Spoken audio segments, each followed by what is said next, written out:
Hey everyone, welcome back. In this episode, you're watching an edited replay from Guitar Repair Business Starter Course Chapter 2. During this live session, I share exactly how I started my guitar repair business during the pandemic with almost no resources at all and turned it into a steady six-figure operation working from home. I'll walk you through the tools I used, how I built my website, handled customers, managed pricing, and grew my local reputation. Everything you need to get your own shop off the ground. Make sure to like and subscribe this video because in the coming weeks I'll be dropping new lessons on customer service, client retention, soldering and electronic repairs, fret dressing and nut replacement, pricing your work profitably, tuner installations, smart marketing and website building, and a lot more behind the scenes tips for running a successful guitar repair business. So don't get nervous and follow this video. I'll see you in the next one. This is my journey. It's how I went to the grocery store during the pandemic. It's how I created money from nothing. I had nothing but what I'm going to show you in a second, the basics of tools. And from that, I've created hundreds of thousands of dollars. And I've been able to create this business where people just come by every week. There's just a steady flow of people in and out, a steady flow of cash. I didn't go to the bank to get this. It's just 160 from one guy today. 93 from another guy. That's just money from nothing, I always feel. Anyway, here we go with the slides. So business preparation, the simple and rapid way. I didn't have months and months to start a business. I was broke and I wanted to start one now. I wanted to start one yesterday. Like I needed money now. The simplest form of the business, and this is how I got started, you really just need three things. You need a box full of setup tools, a place to work, and confidence. You need a simple website with some form of traffic to deliver your customers, and you need a way to make transactions and send an invoice so that you can actually receive the money. That's going to be really important. As far as a box full of setup tools, we'll go through this in a second, but this box is not thick. My initial box was very small, but I tried to be thorough with my little box. But I can fit important parts of my business in this one little box. And that would be the first thing I'd have to grab, I guess, if there was a fire. But a box full of setup tools, floor to work on. That's where I started. More than 80% of your business is going to be setups. You can make all the tools into a little kit that you can just easily grab whenever you need. I didn't start with a desk or a room to work in. I didn't have any of that. What I did was I just had a little box with all my tools. And then whenever somebody would bring me a guitar, I would go get my tools, put them in a little spot on the floor, get out my towels, work there, and then I'd put everything up and away. So it was like this, it was just this really quick business, maybe an hour to a day or so, especially in the beginning. But the tools, those couple of little tools that you need, the know-how, how to use them, how to put them together so that you get a good result, and the confidence to use them. A lot of people just lack confidence. That's making money where no money was before. So that is a beautiful thing. And if you're making money doing something that you actually love and you like, especially with me, you ain't got to leave the house. It's like a no-brainer. After you got your setup tools and you're used to doing setup, the next stage of tools, it was like people were asking me for pickup swaps. And then I would find during setups that I would realize that the guitar would need a fret dressing or like the output jack would be bad.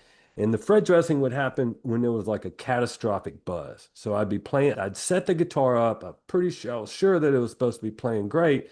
But for some reason, I had these wacky buzzes. So I needed to let the customer know, man, this guitar is set up great and it mostly plays good, but there's some high and low frets here. And I really need to do a little bit more work to get so that you'll be happy with this guitar when you'll get it back. So you'll see how to make more money with more tools. You'll see the tools that you need and an easy path towards return on investment. And that's when I would buy the tools, is when I could see the return on investment. Now, the stage of tools after that, I would recommend some specific comfort tools to make your life easier because it is a business that you have to do. So if you can make it enjoyable and easier, like maybe specific truss ride tools or any like little knickknacks that you want, tools to make your services faster. Anything to reduce the time that you spend on a service, I think is worth the investment. If it's a huge investment, I can't even think of anything that would be. You can add that into the price or whatever. Two tools to improve quality, like a lot of the fret dressing stuff that I would do, kept buying better tools so I could increase the quality of the fret dressing. That is definitely worth investing in. Tools to decrease your costs. I've got it, I think, down to the bare bones of costs. But if you could find tools that will decrease your cost, then I think that's worth investing in too. Now, part two of the formula, if we go back to the formula, it was a simple website with some form of traffic to deliver customers.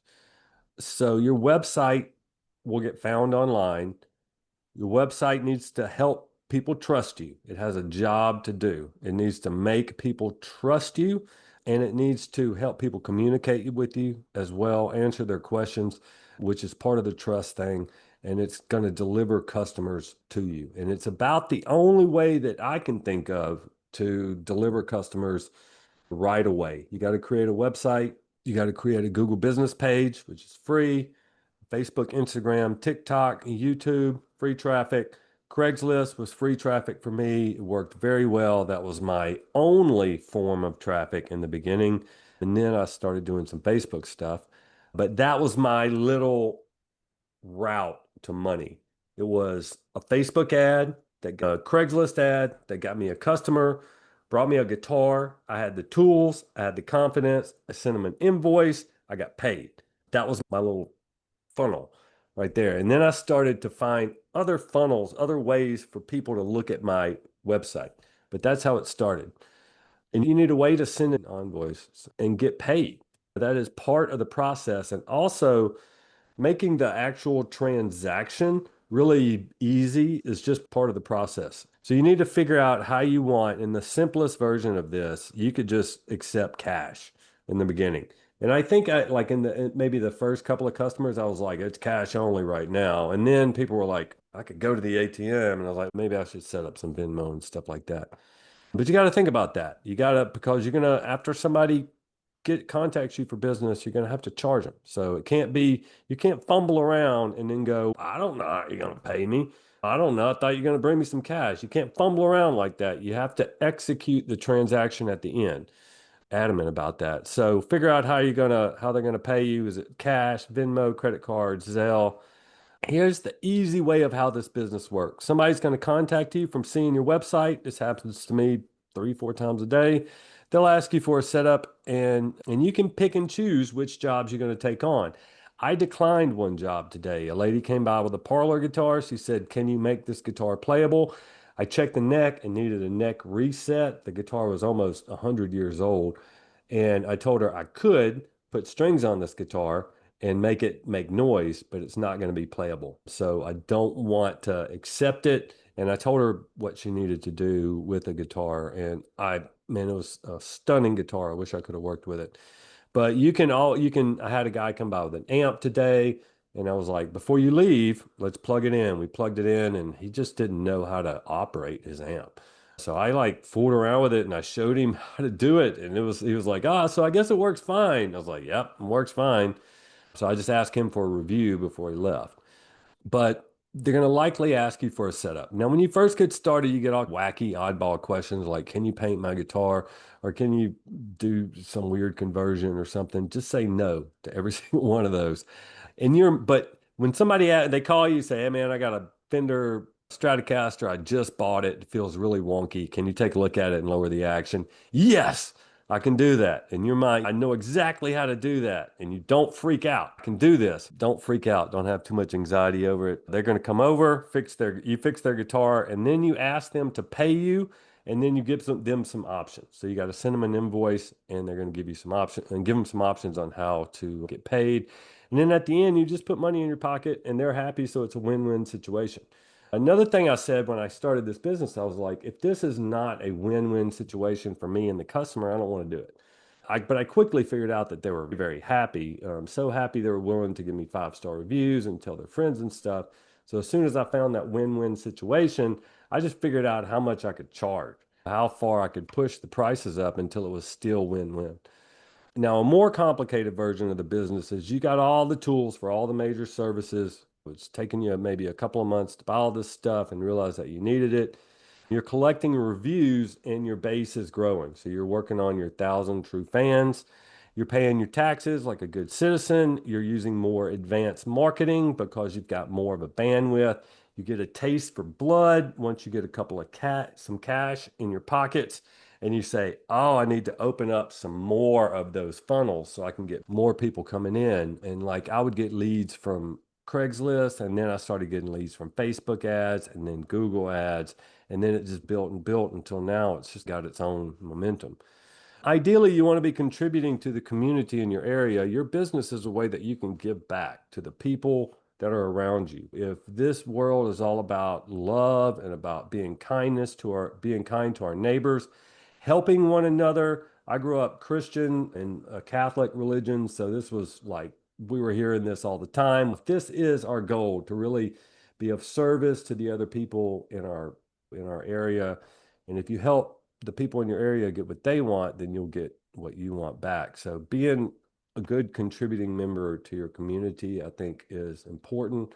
Supporting your local musicians and you're accepting payments any way your customer wants. So I like to have it where it's just easy for them to pay me. I figure the easier it is for them to pay me, the better. That way they'll pay me maybe more often. So I think a lot of you guys have been in the course for a while, but if you're just starting, focus on the simple version. Focus on getting the tools that you need. And we'll go through some of those in a second. Get those little funnels coming in, like ways that you can get customers to look at potential customers to look at your website. Get your website sorted out. Once you have these tools containerized and you have them, you can easily get them out. You can easily find everything. You can work very quickly and you can do a good job. And another part of this business is to make money really quickly. So you're not investing tons of time. You don't want to go looking for all your stuff. What do I want you to put in your invoice? It's similar to any letter that you would write, really, but there are a couple other little things in there. One, you need to send a greeting and identify yourself. So it's going to be hello or good day or whatever you say in your country. Hello, this is Eric working on your guitar. This is Eric Petrus working on your guitar. I just want you to know that I've got it ready for you, basically. And then you give them a summary of all the work that you did and what you charged for it. So if it was one setup, like for me is 89, two setups, 178, fret dressing 130. I always put added notes in there. So I give them a little message about how it went, how the guitar is playing. And then right after that, how I accept money. And then there's a goodbye, thanks, I hope to see you soon. And then salutations, Eric, your name at the end. So this is how I would do it. Hello, this is Eric, David, whatever, and your guitar is ready. Setup costs this much, strings are this much, and the total is this much. After that, the notes, usually I was able to lower the action on the guitar, fix the intonation, plays great. So when you want to make your notes specific to that particular job, so it'll have meaning to the person. After you've sent the text, I send texts, and there's a reason why I do it. There's a lot of reasons. They can easily text you back and start the pickup process. They don't have to get to their email, type anything out. They can just text you right then. Oh, blank. Eric sent me this text. They're also about 100% open rate on text. So if you send emails, perhaps somebody's just not going to see your email or open it. But you send a text, 100% they're going to open it up. If they don't delete the conversation, then they'll have a way back to you. They can either identify you as a contact, what your name is, or they can just remember the conversation that they had. And they can, a lot of times people contact me on the back of a previous conversation. So we had just went through I sent them their invoice. They contacted me back. We talked about when they were going to come pick up. And then all that's happened once, and then they got another guitar. So they just continue that conversation in the text, which I really like that. They don't have to remember my number. They don't have to go back to the website. We just got a personal one-on-one connection. And I'm looking for 1,000 true fans with that sort of connection. That I can also look back on the text and figure out how much I charge them because I will forget. Straight up, like I'll have a bunch of guitars, 6 guitars or something that need to be picked up, and somebody stops by. I'm like, Do you remember how much I charged you? So if you got it on a text and go, oh yeah, it was 149 or something like that. And you can do it all quickly from your phone. I don't necessarily want to log into my computer all the time. So it's all speed. So I'm able to do the job. I'm able to get the essential functions of the job done really quickly, which helps me in my workday. I don't want to work longer or harder than I have to. So confidence is huge in this. Before you accept a customer, you may have a lot of fears, which could stop you from advertising or something like that. So I say this all the time, but work on your mindset. Find 5 things that you're grateful for every single day. Visualize a successful future every single day. Visualize yourself accepting money, talking to customers, replying to emails, whatever it is. Do something for your business every day. Keep a journal of your wins and your accomplishments. Keep patting yourself on the back, saying, good job. Even when times are going slow for you, continue to do this stuff and it helps. It takes your mindset and kind of moves it into another place. Research your competitors. We got to beat these people. Try and find out their prices, get a copy of their menu. You can beat their prices if you want. You could charge more than them and make yourself look like the premium service, like the super upscale deal, or you can charge slightly less than them and make yourself look like the bargain. So there's 2 different ways to look at it. Find and follow them on social media. You can do better than their posts. Yeah, most of the people around here with businesses that do posts, they're not very good. They're just basic still images and stuff. So if you can do better than them, then you'll have more people following you, and eventually they'll follow you more than your competitors. But you can make it if they're only doing still images, maybe you could do still images plus a couple of videos or something. So you can look and see what they're doing, and you can model your stuff and get your mind thinking about what you would do, maybe a little bit different, a little bit better. You can make notes about what you like and dislike about their website. I like to look and see how many reviews people have posted on their website. So if they have 7 total reviews on their website, I'll make sure mine has 9 on there or something. So you want to build it taller, build it bigger. You can always, like buildings in New York, those guys, they were always wanting to one up each other. So they would just build their buildings taller and bigger. And it's one way to beat people. The beginnings How of, long? go ahead. How Yeah. One page then? website, go buy your GoDaddy domain. It's going to be 15 or 20 bucks for a year or something. GoDaddy also gives you a free website. And a couple members here have GoDaddy websites. They look fine. I would suggest like a Wix or a WordPress site. I think WordPress ends up being the cheapest. It's what I use. Follow the instructions in the course as far as one-page website. And please contact me whenever you need, if you need help or something. And if you're finished with yours, or if you have any problems and you want me to review it and look at it, it's super important. So don't be shy with websites. And I'm here to help you. I have WordPress code and stuff. Bring your business to life. Give it a name. Bounce it off of us in the Facebook group. Check GoDaddy. Check your Secretary of State. You may eventually want it to be an LLC, and you'll need to make sure that nobody else has that name. Or you could just run it as a sole proprietorship. I would keep it simple. LLCs cost money in the beginning. It could be money that you don't want to invest in your business in the beginning. It's like 100 or something dollars to do all that stuff. So you could keep it simple and just use your social security number for everything, and just have it just be on your personal income. But I would keep a business bank account to keep your money separate for show. Set up your business structure. I just talked about that. Register with your state to pay sales taxes. You'll need to do that, especially if you're in a state that charges sales taxes on services. I'm not in a state, so I got super lucky on that. I just pay sales tax on strings. Your business bank account is going to keep your money separate. It's going to cost 15 or 20 bucks. And it's the best way to keep track of your revenue and expenses. And you just look at your monthly statements. And I look at mine when they send them to me in the mail. Sometimes I go to them digitally.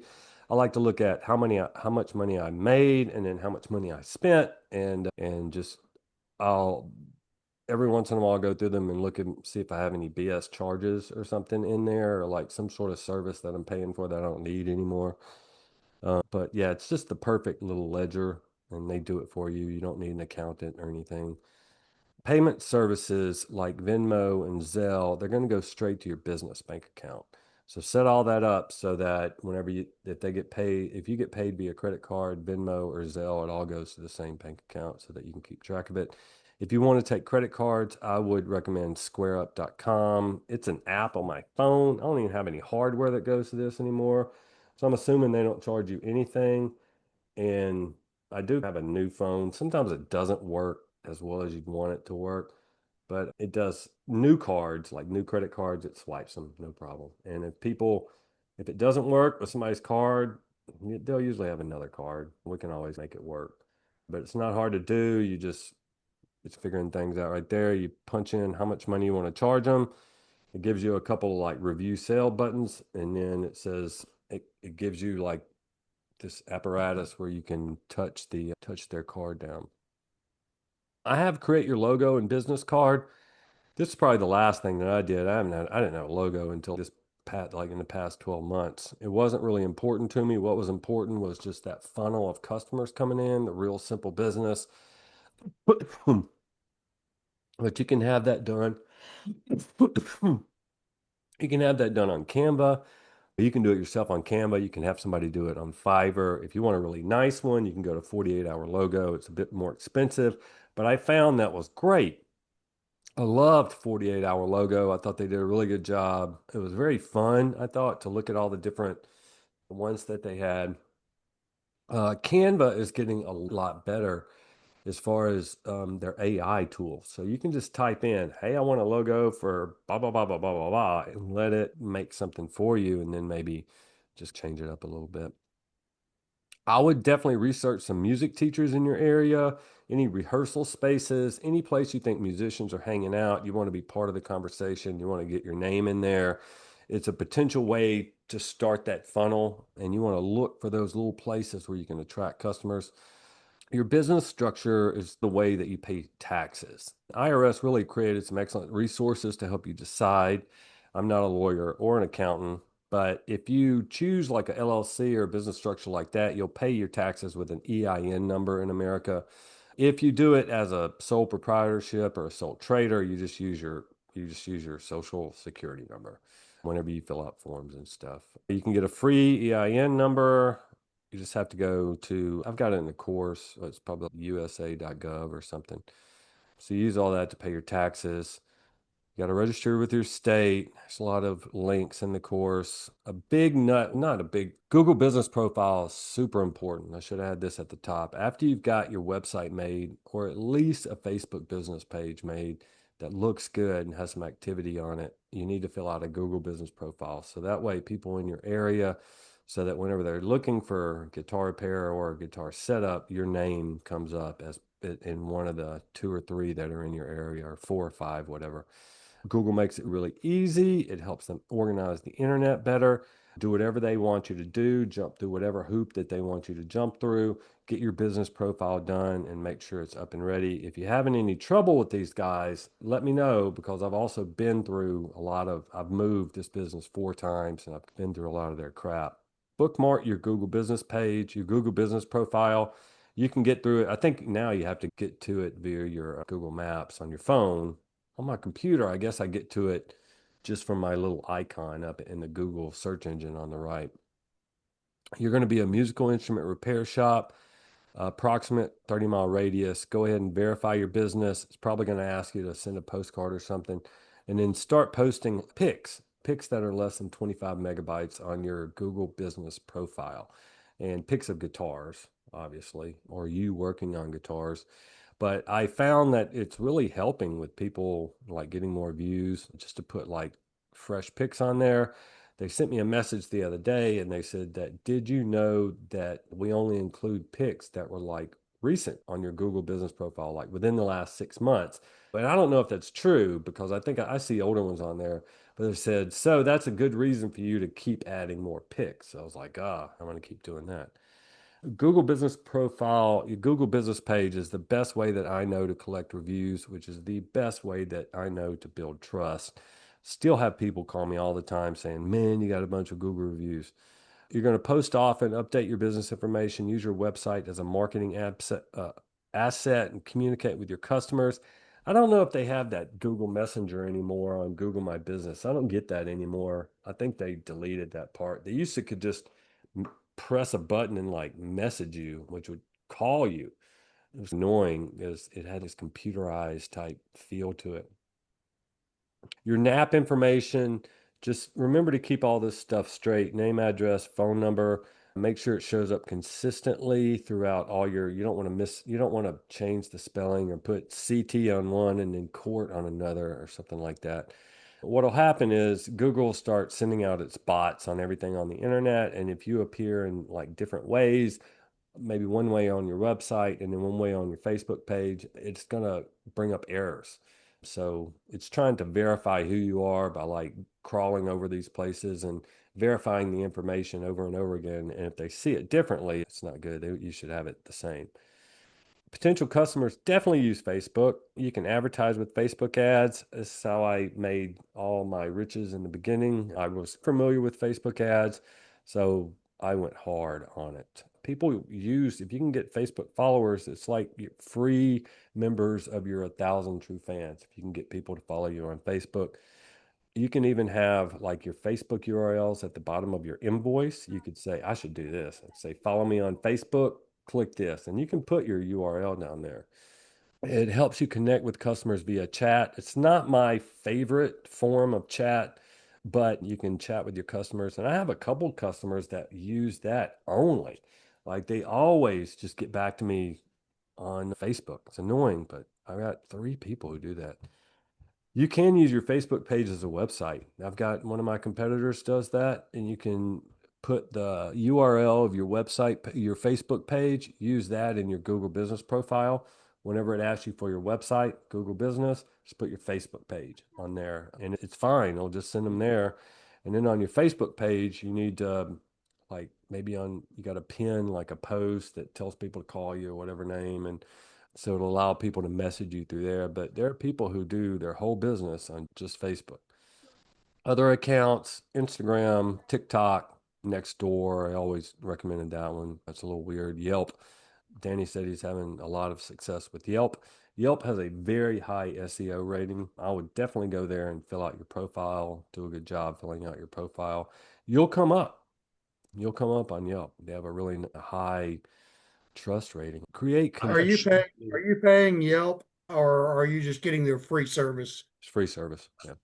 And I Actually, right now, Eric, if I could for a second, go right for it. Yeah. now, Yelp is actually putting out a thing. I just signed up for the ads last week, and they have on there that if you put a minimum budget on your Yelp account for ads, that they'll give you 300 bucks in ads for free. Nice. So that's 300 bucks right out the bat. Yeah. Basically, you have to sell 300 bucks in ads before you actually pay anything on it. And I actually like the way Yelp works as far as tracking who all's seeing your ads better than what Yeah. Facebook does.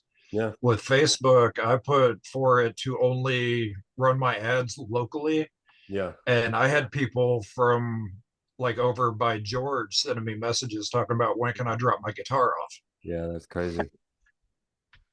You definitely got to keep an eye on that. You don't want your marketing money to just go up in flames. Keeping an eye on it is good. Man, I'm spending so little on Google Ads. I got to go in there and check to make sure it's not broken or something. And I've got to add amplifier repair to my ads. For a long time, I just specified exactly what I wanted people to say when it like it's only a few phrases that people say to bring me up. And it's none of the BS. So it's very straightforward. So I really don't pay that much. I think my bill last month was only like 35 bucks and it's set to spend 135. So I would start following your competitors and see what they're doing, see if you can beat their post. I like some posts from my competitors. I like the way they tell stories and stuff, so I sometimes use them for inspiration, but I get lazy on Facebook. I'm not going to lie. I get lazy on social media. I'm trying to do better. I've really been doing part of our homework last week was making some simple videos with Canva, and just I just downloaded the Canva app on my phone and so you click on it, it will you go to your home button. It's going to ask you, what do you want to design?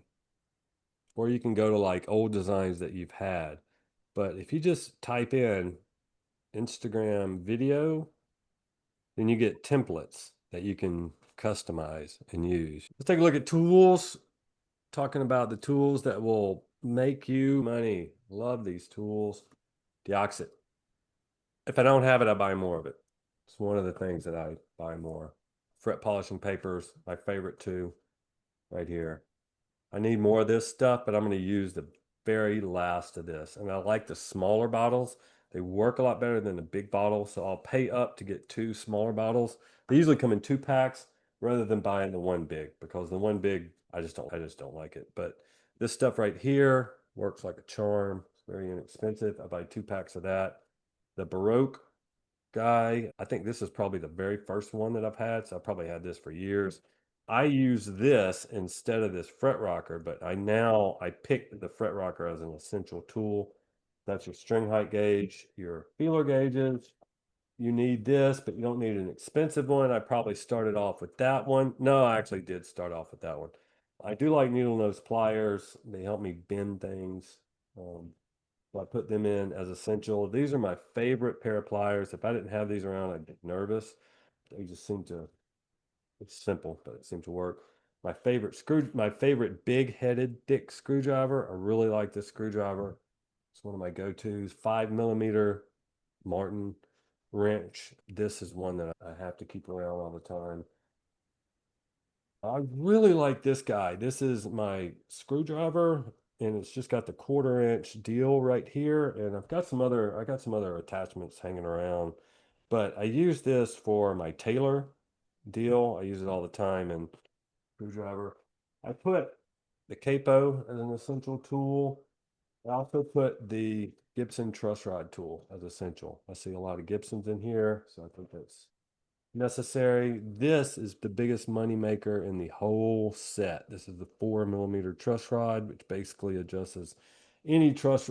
About 80% of the truss rods and guitars, it seems like, that I do, they all call for 4 millimeters. I put a couple more of these guys in here, other nut drivers. These are the weird ones. It's the one that I think one of the Ibanez's uses.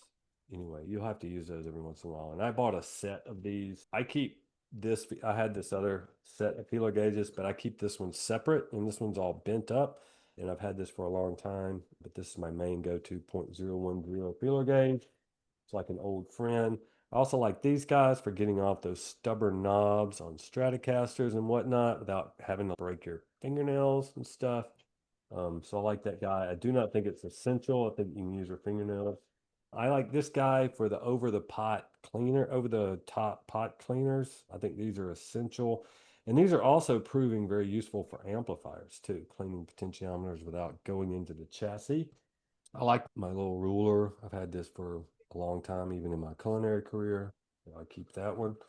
Obviously, my very fast tool for winding strings, but the one I started with was just a regular peg winder, rotary type peg winder. I should have included my set of this guy right here. This is like every other Allen wrench that you would need. And I bought like 3 of these because I've lost them all. I had to rebuy it. But this will cover everything. This will cover your made in Mexico fenders. This covers your made in American fenders. It will not cover the Martin, I don't think. I don't think this one's long enough. But it'll also cover all your bridge adjustment ones too. So all the small ones that you need for fenders, it will cover all that as well. Very shortly after getting started, I did buy like this USA only adjustment tool. This is great. Those USA truss rods, this is only like 1/8 of an inch or something. Yeah, I guess it's 1/8, it's not a quarter. But those things are hard to turn sometimes. So you need like a lot of force. You need a good bit of torque to get in there. And this one works great. You need to be able to put that force and that torque in there so you don't strip it. This is the made in Mexico one. This gets more use than the USA ones. Seems like Almost all the fenders that are coming to me these days are made in Mexico or Squires. And this will cover your Squires right here. So I'll have the oddball ones there. So I did start to buy really early on products that I knew would make my job faster so that I could just get finished faster. I could have the perfect tool for the perfect job, just to blow through it really quickly. One of the coolest, probably my favorite tool in the world now, is the Stumac screwdriver set. It's fantastic. It's got all the little Allen wrenches that you need to adjust bridges. And adjusting bridges with this versus this is much easier. This is a lot easier to do your fender bridges or any of your bass bridges or anything like that. So I love this. I also love it for pick guard screws and the way that it twists like this. So you can, anyway, it's easy to use. This is the one I keep in there most often. This is a thicker one for pick guard screws. You can also use for intonation on a Fender guitar. It's this one.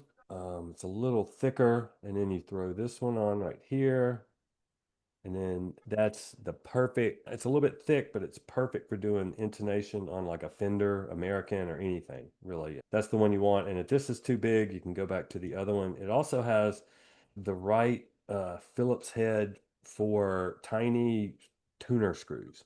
So it's got a really sharp ended edge. It's got all the little flat heads that you need for all the knobs or whatever for the bridges that you've got to adjust. It's just fantastic. I don't know what I did without it because I love the flathead screwdrivers and I love the little Allen wrench, the little small ones. They're awesome. And this thick one right here works perfectly for doing a Gibson bridge if they have that flathead adjustment. But they all just work perfectly for guitars. So it's a great set. And it didn't cost me very much. I think I bought it on sale, but it's about $40 or so. And if you can pony up that amount of money, I would highly recommend it. It has definitely proved to save time. In the beginning, I didn't think I would like to have to remove all the heads and change all that out all the time, but I don't really mind at all. But I use this thing just all the time, like all day. So those are the tools that pay the bills. And it's as easy as that. And I started off with a bucket full of tools and I just had a spot on the floor that I usually work. And I'd get out my tools, unpack them or grab whatever I needed. It was usually like a 4 millimeter truss rod wrench, and I'd polish the frets and oil the fretboard and do the bridge and like a feeler gauge, and that was it. And I could do one in 30, 45 minutes. After a while, I was like, man, this is really fast. Am I doing anything wrong? But I kept getting 5-star reviews. Anyway, very simple. And really, it's exactly the way I make money now. People see my website, they turn into business, they come over here, I do a setup on their guitar, and then I send them an invoice and they pay me. And that's how it works. Those are the mechanics of it. So, anyway. All right, you guys. I hope you have a good night. And if you have any questions, please feel free to reach out. All right, man. See you. All right. Y'all take it easy. Good night, Derek.